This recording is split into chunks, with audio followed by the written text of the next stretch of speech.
আসসালামু আলাইকুম, welcome to my channel. আমি আরিফুল হোসেন আনোয়ার। কর্মদক্ষতা বিষয়টা আসলে কি? কর্মদক্ষতা হচ্ছে একটা মেশিন বা একটা যন্ত্র বা হটেভার যে কোনো একটা মেশিনে আমি চিন্তা করি, বা একটা ইঞ্জিন, একটা মোটর, মনে করেন একটা মোটর তো একটা মেশিন। এই মেশিনটা যেন একটা কাজ করে, কাজ করার যেন একটা হার আছে। মনে করেন এরকম আছে যে ইঞ্জিনটা যেন দেওয়া থাকবো বা একটা মেশিনটা দেওয়া থাকবো, এই মেশিনটার মধ্যে যেটা বিল্ডিং অবস্থায় যে ক্ষমতাটা দেওয়া থাকবো সেটাকে বলা হয় পাওয়ার অফ ইনপুট, বা বাংলাতে যদি আমরা বলি সেটা হচ্ছে মোট প্রদত্ত ক্ষমতা। আর এই মেশিনটা কাজ করার পরে যেটা একটা আউটপুট দিব সেটাকে বলি আমরা পাওয়ার অফ আউটপুট, যেটাকে বলা হয় আমরা লব্য কার্যকর শক্তি। ওকে, এখন এই যে ইটা বা কর্মদক্ষতা নির্ণয় করার যে ম্যাথগুলো আছে, এই ম্যাথগুলো করার আগে আপনার এক্সপ্লেনেশন বুঝতে হবে এবং ইটাটা কি এবং ইকুয়েশনটা কি। সো কর্মদক্ষতা মানে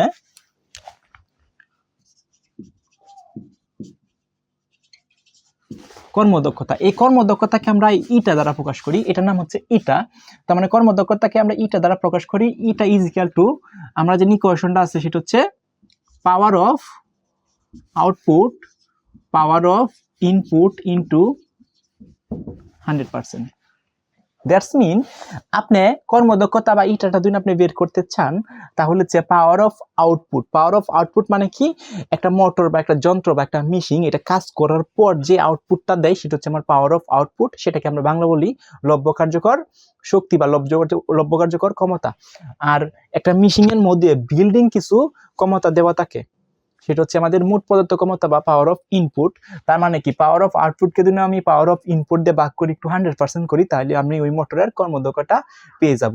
এখন এই ইকুয়েশনটা আপনার একটু মাথায় রাখতে হবে, সেটা হচ্ছে it is equal to power of output divided by power of input into 100%। এখন এই ইকুয়েশনটা জানলে আমরা ম্যাথ করতে পারবো। এখন আরেকটা বিষয় এখানে মনে রাখতে হবে, যে মেশিনের ইটা বা কর্মদক্ষতা বেশি, সেই মোটরটা বেশি শক্তিশালী, সেটা আপনাদের একটু মাথায় রাখতে হবে।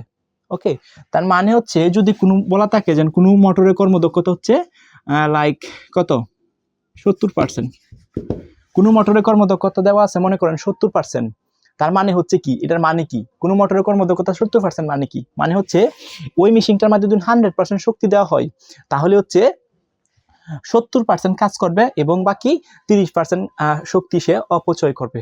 কারণ কি?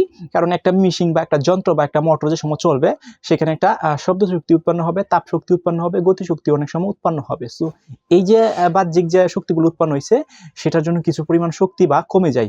তার মানে হচ্ছে আপনার বুঝতে হবে যে কর্মদক্ষতা দেওয়া থাকবো একটা মোটরের গায়ে, দুই লেখা থাকে নতুন একটা মোটর কিনছেন বা একটা ইঞ্জিন কিনছেন, এটার কর্মদক্ষতা মনে করেন 80% দেওয়া আছে। তার মানে আপনার বুঝতে হবে এই 80% মানে হচ্ছে ওই মেশিনটার মধ্যে যদি 100% শক্তি দেওয়া হয় তাহলে হচ্ছে 80% কাজ করবে আর 20% শক্তি সে অপচয় করবে।